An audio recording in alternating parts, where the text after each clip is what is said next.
Podcast with Nita Gina. Spesial loh, pokoknya nontonnya itu di Dede TV, bukan Kakak TV. Terima kasih. Hai insan muda, Assalamualaikum warahmatullahi wabarakatuh. Senang sekali kita ketemu lagi di Human Talk Podcast. Ada cowok cakep loh di sebelah aku, masih muda pula ya kan. Kali ini aku bakal ngobrol-ngobrol sama beliau, Ahmad Megantara. Halo. Halo, assalamualaikum. Waalaikumsalam. Apa kabar? Alhamdulillah baik. Sehat. Mudah-mudahan insan muda semuanya juga dalam kondisi sehat walafiat ya. Sebelum kita chit-chit ngobrol-ngobrol sama, mau dipanggilnya apa nih? Megan. Megan. Nama artis luar negeri ya, Megan Fox ada, bukan ya? Megan Trainer. Aduh, Megan Trainer, nyanyi dong. Oke, jadi aku mau ngajakin dulu buat teman-teman semuanya insan muda nih buat kolaborasi kebaikan di program Zakat Dompet Duafa, karena zakatmu jadi manfaat. Caranya gampang banget, bisa ke rekening yang ada di bawah ini, scan QR code yang ada di layar, atau bisa lewat kanal donasi.dompetduafa.org/zakat. Oke, baiklah kalau gitu kita langsung ngobrol aja sama Megan. Megan, sekarang sibuk apa nih? Sekarang sibuk ngurus anak.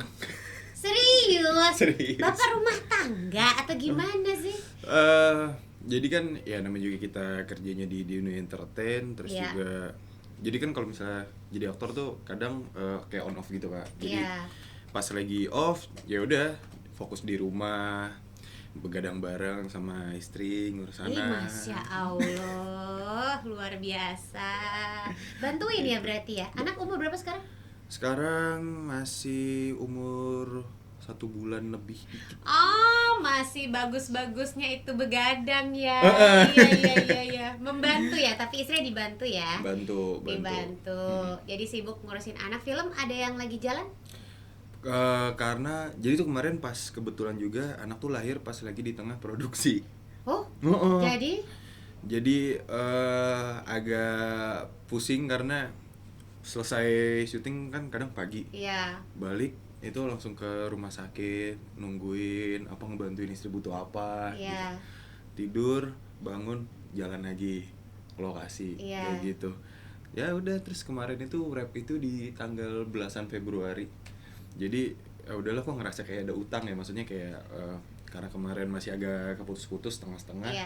Ya udah sekarang nih gitu. Mau maksudnya fokus bantuin istri dan juga melihat perkembangan anak gitu ya. Betul. Tapi awalnya waktu itu Megan bisa terjun ke dunia entertainment tuh awalnya dari film ya? Iya dari film, tapi waktu itu bukan sebagai pemain, dari kru. Oh serius? Serius dari kru dulu. Jadi dulu tuh awalnya di bagian casting kru. Jadi oh iya. Ya banget. Jadi tuh gini, dulu tuh job desk-nya misalnya ya, kalau misalnya kayak ada orang casting tuh kan ada yang nyatetin tuh biasanya tuh. Kayak bener. datang siapa? Oh namanya Gina, Ya, Gina, nomor betul. telepon gitu-gitu kan. Nah itu job desk gue tuh, Kak. Serius gue. Termasuk yang ngekerin dan kamera oke berdiri ya, perkenalan apa segala macam gitu enggak? Oh enggak. Gue di luar doang. Oh di luar doang. Masih anak bawang. Ya ampun, akhirnya?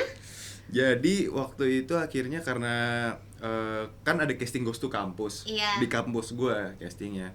Terus gue nggak tahu ya, ternyata ada dosen tuh yang kenal sama casternya. Dan gue juga nggak tahu ternyata itu dosen, dia ketua ACI, Associate Casting Director Indonesia gitu.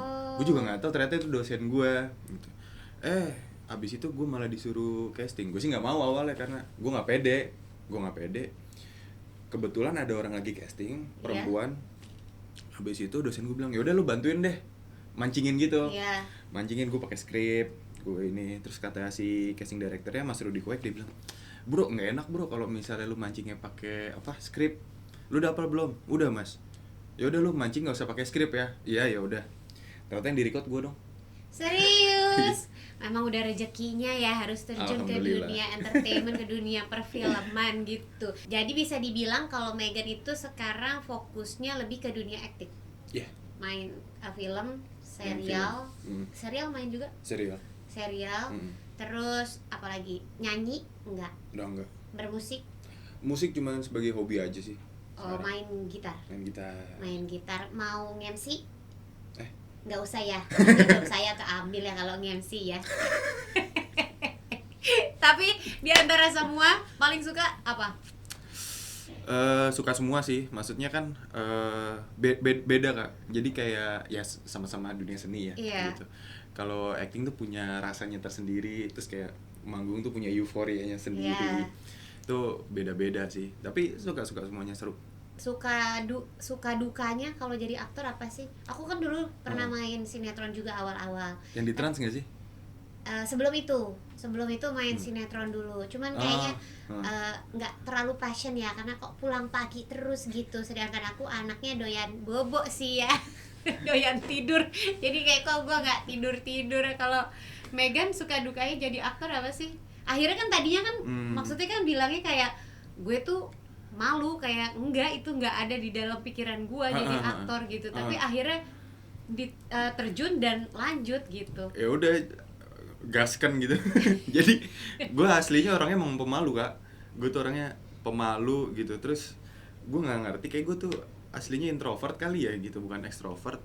Terus kayaknya gara-gara kerjaan gue akhirnya gue jadi ke ambivert gitu. Maksudnya kayak sometimes gue jadi introvert, sometimes gue jadi extrovert gitu. Karena gue ngeliat kayak kalau di dunia entertain memang tipe orang yang extrovert itu lebih dibutuhkan gitu. Tipenya ya gitu. Nah terus habis itu ya udah, kalau sebagai suka dukanya gue di dunia entertain itu sukanya suka banyak gitu. Tapi kalau dukanya apa ya, mungkin lebih ke pribadi kali ya. Agak susah ketika misalnya kayak memerankan satu hal yang menurut gue berat gitu, karakternya tuh berat banget, akhirnya butuh observasi yang lebih jauh, lebih dalam. Habis itu agak ke psikis mungkin, maksudnya kayak untuk memilah-milah antara si Megan dengan karakter yang gue mainin itu, jadinya nih harus gue pilah-pilah dulu nih kayak gitu. Oh, jadi kadang-kadang kalau udah menghayati satu karakter bahkan bisa kayak kebawa ke kehidupan sehari-hari gitu. Kayak gitu. Nah itu kan lumayan susah ya. Mungkin kalau dulu sebelum gue married, gue hidup sendiri gitu. Maksudnya ya udah, gue cari cara nih untuk biarin gue dengan nempel dengan karakter gue dulu. Setelah produksi, gue akan melepaskan itu secara perlahan, kayak gitu. Wow, keren amat sih. Jadi kayak Joker ya. Joker salah. Nggak bener, terlalu nempel sama karakternya gitu kan. Karena berusaha menghayati kan. Heath Ledger ya, Heath Ledger. Iya gitu. Di The Dark Knight salah satunya kayak dia sih kalau orang bilang ya jatuhnya terlalu sukses sih untuk membawa sebuah karakter ke dalam dirinya gitu. Tapi ya saking terlalu sukses akhirnya terbawa gitu. Tapi emang bener sih, maksudnya kalau main karakter itu terkadang kita tuh jadi kayak pengen totalitas, jadi kayak gak bisa bedain antara ini sekarang lagi waktunya gue acting, ini sekarang gue udah kembali ke kehidupan gue. Sama kayak waktu aku jadi jengkelin. Kalau aku udah make up, kostum lengkap, mau lagi nggak ada kamera, switch, aku akan tetap jadi jengkelin. Nanti kalau atributnya dilepas semua, baru aku bisa balik jadi kayak gini gitu. Setuju Kak, benar. Ya kan? Bener banget, karena memang ada beberapa aktor ya yang naruh karakternya itu di beberapa titik. Salah satunya kostum. Iya, gitu. Bener. Kalau udah pakai tuh langsung kayak otomatis terbius. Kalau ditanya kenapa bisa begitu, ya nggak tahu. Pokoknya kayak auranya aja gitu. langsung, roh-rohnya jengkelin kayak masuk gitu loh. Iya betul, kayak gitu. Jadi selama bermain film, serial apa segala macam, ada hal yang paling berkesan nggak buat Megan? Yang kayak nggak lupa lah sampai sekarang? Bah ya, kalau berkesan sih banyak banget ya, terutama dari kru. Karena kita kan kayak apa ya, kayak orang perang, mungkin kayak keluarga ikut perang gitu loh. Jadi kayak kita sehariannya bareng, kita makan bareng, pagi ketemu dia lagi gitu selama beberapa bulan gitu ke depan kita produksi. Jadi kalau gue tuh tipenya bukan maksudnya gini, gue berpikir kita kerja tim gitu. Bagusnya gue belum tentu bikin lu bagus, bagusnya lu belum tentu bikin gue bagus, tapi kita harus sama-sama bagus untuk mencapai tujuannya sama-sama nih, kayak gitu. Karena kalau misalnya ya udah lu bagus sendiri, gua juga masih belum bisa menyanggupi sampai bagus lo, susah gitu. Nah itu kan hal yang apa ya, rumit gitu. Kita nemu titik bagusnya nih di mana ya, kayak gitu. Dan hal-hal yang kayak gitu tuh yang bikin gue kayak apa ya, gregetan gitu, maksudnya kayak wah iya ya, nih kita harus bikin yang kayak gini nih, ini gimana ya nih, oke yuk coba yuk kita gini.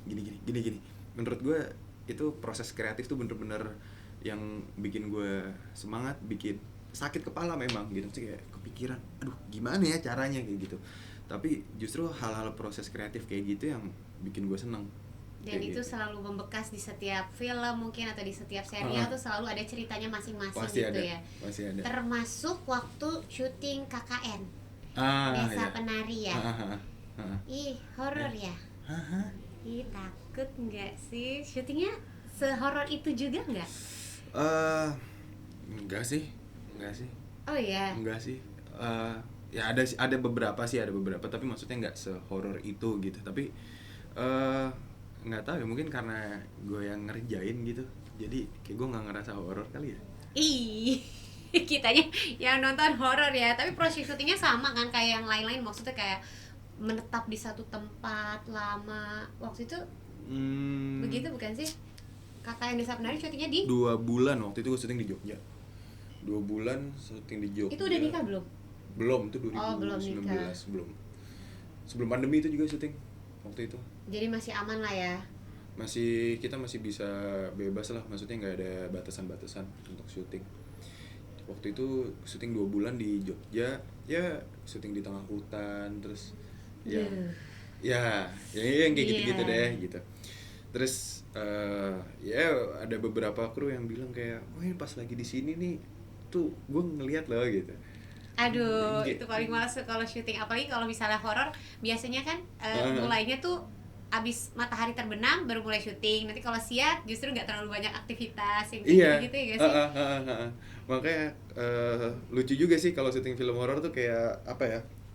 Maksudnya dulu kita kan pas masih SD kita kangen kayak wah pengen SMP pengen SMA pengen kuliah pengen kerja kayak gitu kan. Begitu gue udah kerja terus kayak pagi-pagi gitu ya gue ngeliatin anak-anak sekolah, ih lucu ya berangkat sekolah, jadi kangen gitu. Iya, tapi dia pada berangkat sekolah, gue baru pulang gitu pagi-pagi. Iya, benar. Iya, biasanya begitu kan. Kalau syuting ya.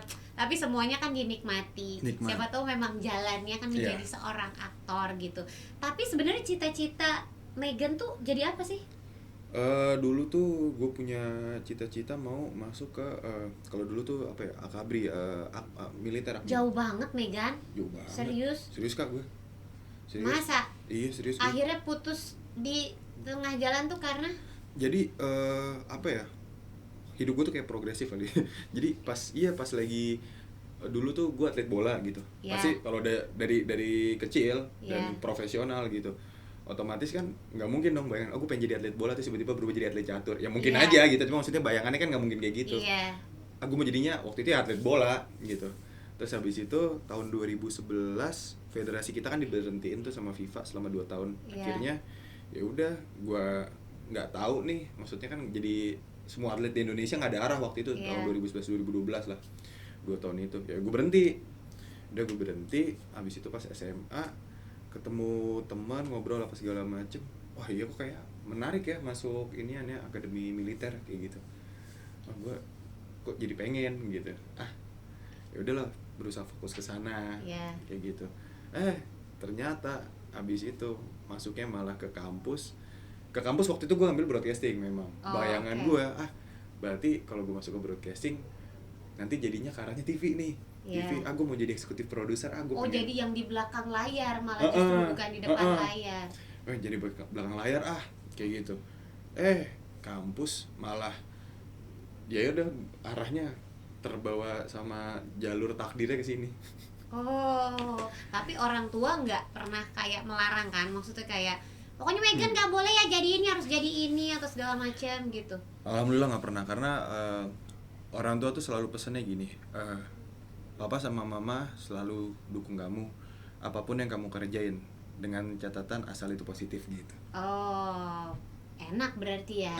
Jadi kayak mau jadi apa yang penting positif, bermanfaat buat banyak orang, ya udah nggak apa-apa, didukung aja gitu. Dan akhirnya bisa mempertemukan Megan sama dompet duafa. Gimana tuh ceritanya? Waktu itu di chat kalau nggak salah. di WhatsApp.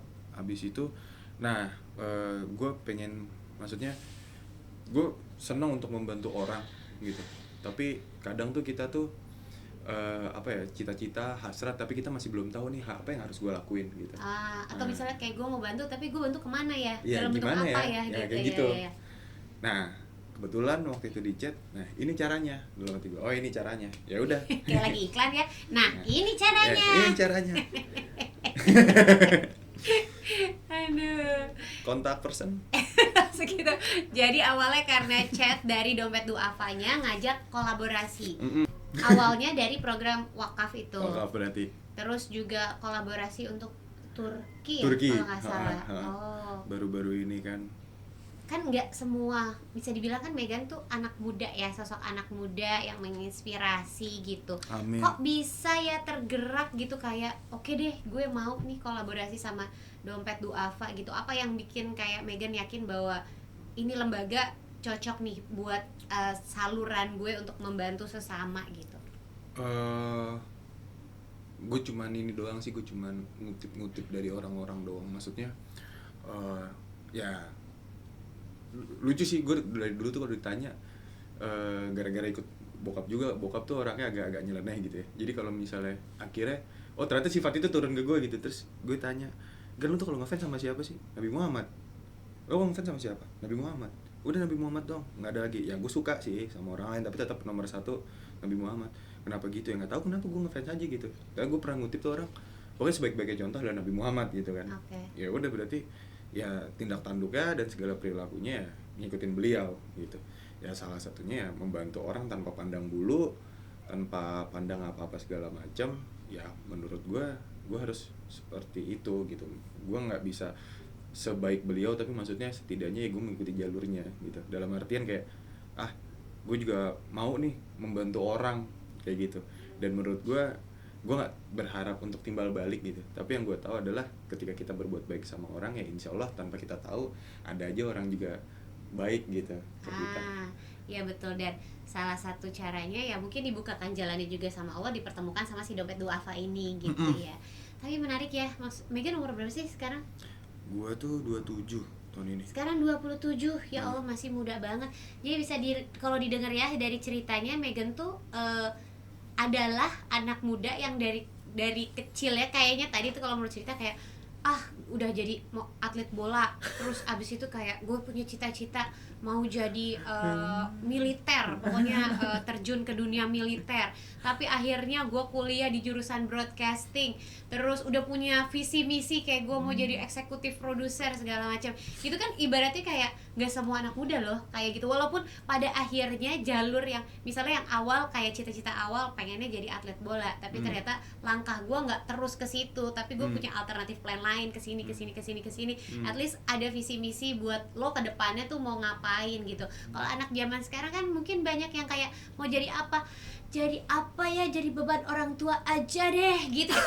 kayak mageran banget gitu, kayak nggak tahu mau ngapa-ngapain gitu. Ada tips gak sih Megan supaya kayak generasi sekarang tuh jadi generasi tangguh, kuat gitu, punya masa depan? Apa ya, mungkin gue dari pengalaman hidup gue aja sih. Gue tuh tipe orang yang belajar dari kesalahan, jangan pernah takut untuk mencoba. Karena kalau misalnya kan banyak nih zaman sekarang tuh kayak orang yang, gue sih seneng sih, gue nggak tahu kenapa ya, zaman makin kesini tuh gue ngeliat tuh orang tuh kayak terlalu ke kanan dan terlalu ke kiri, dalam artian yang kayak optimis banget, yang pesimis iya banget. Benar, terpuruk banget. Gitu. Aduh, maaf ya insan muda ya. Gitu. Kakak insan. Aku saya insan menengah lah. Kalau beneran tua ya kayaknya ya. Jadi tips and triknya harus gimana dong Megan? Jadi tips and triknya jangan pernah takut untuk mencoba. Ketika kita mencoba, pasti Allah itu akan memberi kita cobaan atau ujian. Di situ Allah akan melihat kita mampu atau enggak, kayak gitu. Kalau kita mampu, insya Allah kita akan belajar dari ujian atau cobaan, dari kesalahan kita untuk menjadi orang yang lebih baik. Tapi ketika kita tidak mampu dan kita menyerah, berarti kan Allah melihatnya, oh berarti kemampuannya segitu aja, kayak gitu.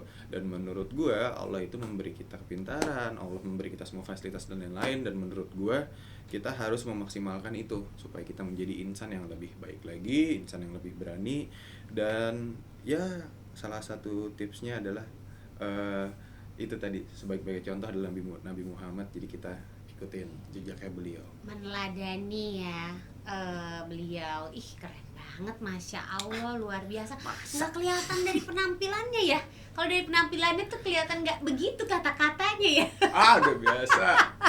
Terima kasih banyak ya Megan, mudah-mudahan bisa menginspirasi banyak insan muda di luar sana. Amin. Supaya semangat, supaya supaya ya nggak mageran gitu. Oh ada tambahan lagi mungkin karena ini kan bulan Ramadan gitu ya. Biasanya ada tradisi apa? Ini kan menikah udah berapa lama?